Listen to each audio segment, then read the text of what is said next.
Namaskaram. I am Aditi Gopinath.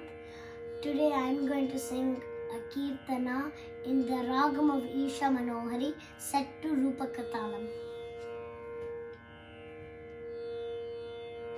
Shri Gananadam Pajare Shiktapara Shaktiyutam Shri Gananadam Pajare Shiktapara Shaktiyutam Shri Gananadam Pajare Shiktapara Shaktiyutam Shri Gananadam Pajare Shiktapara Shaktiyutam Shri Gananadam Pajare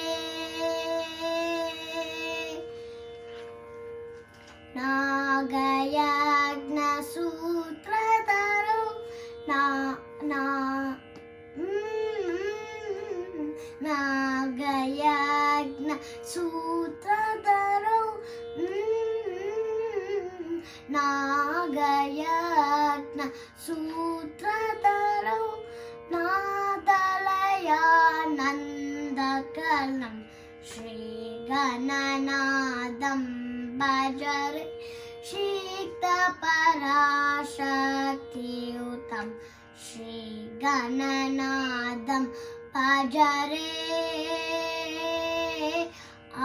Agamadi Sannutam Akilalogapujitam Agamadi Sannutam Akilalogapujitam Yogishali Bhavitam Bogishali Sevitam Ragattveshadirahitamani Yahridayamuditam Shri Guru Sanmuditam Chinmula Kamalashitam Shri Gananadam Bajare